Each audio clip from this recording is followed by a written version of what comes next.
عمران خان نے بہت بڑے بین الاقوامی جرائم کیے ہیں۔ اس کا سب سے بڑا جرم یہ ہے کہ اس نے اسلامی سربراہی کانفرنس کا انعقاد کرایا۔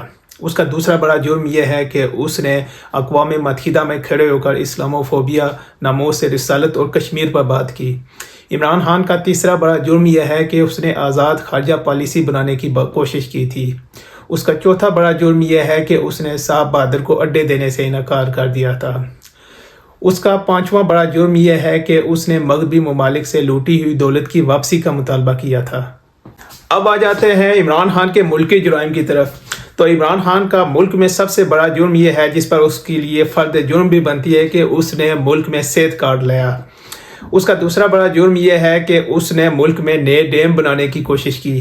تیسرا جرم اس کا یہ ہے کہ اس نے انتخابی اصلاحات کے ذریعے الیکشن میں ہونے والی دھاندلی کو روکنے کی کوشش کی۔ اس کا چوتھا بڑا جرم یہ ہے کہ اس نے غریبوں کے لیے نیا پاکستان ہاؤسنگ اسکیم کے ذریعے سستے مکانات دینے کی کوشش کی۔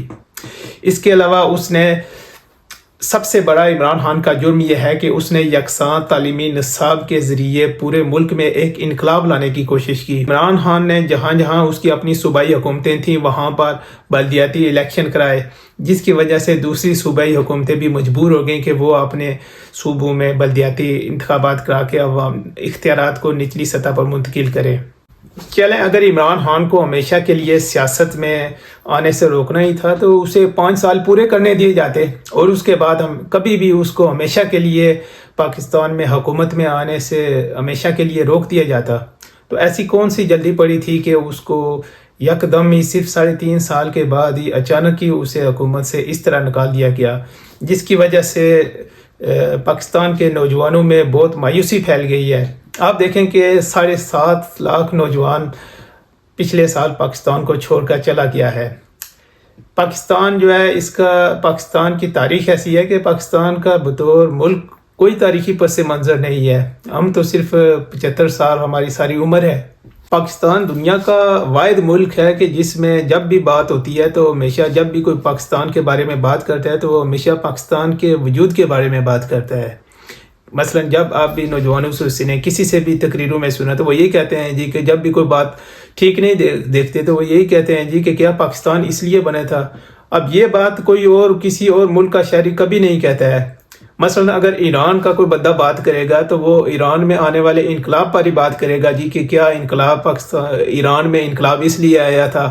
کہ ترکی کا کوئی بندہ بات کرے گا تو وہ کبھی بھی ملک کے وجود پر بات نہیں کرے گا۔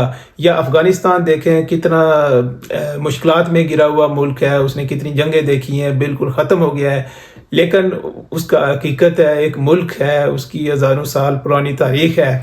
وہ وہاں پر وہ کوئی بھی افغانستان کے وجود پر بات نہیں کرے گا۔ لیکن پاکستان میں جب بھی بات ہوگی، کوئی بھی چیز غلط دیکھیں گے، کیسا بھی ہوگا، مشکل دیکھیں گے، کوئی چیز دیکھیں گے تو وہ یہی کہیں گے جی کہ کیا پاکستان اس لیے بنا تھا۔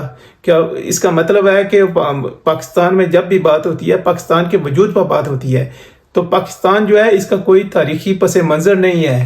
پاکستان میں جو رہنے والے لوگ ہیں ان کا صرف اور صرف ان کے اکٹھے رہنے کی وجہ صرف اور صرف اسلام ہے۔ تو موجودہ حالات میں جو پاکستان کا جو سب سے ڈسپلن ادارہ تھا، جس کی وجہ سے پاکستان کا وجود قائم ہے، اس کا نام پاکستان پاک فوج ہے۔ تو ایسے نوجوان بھی ہیں جن سے آپ بات کریں تو وہ کبھی بھی پاکستان کی فوج کے بارے میں نہ کبھی خود بات کرتے تھے اور نہ کبھی کسی اور کو بات کرنے دیتے تھے۔ اب وہ خود جو ہے، اب حالات ایسے آ گئے ہیں جی کہ 23 مارچ کو پریڈ بھی نہیں کر سکتے ہیں۔ یہ ایسی صورتحال ہو گئی ہے۔ تو اس نیج پر یہ ملک کیسے پہنچا ہے، کس نے پہنچایا ہے؟ تو مٹ جائے گی جب مخلوق خدا، تو کیا انصاف کرو گے؟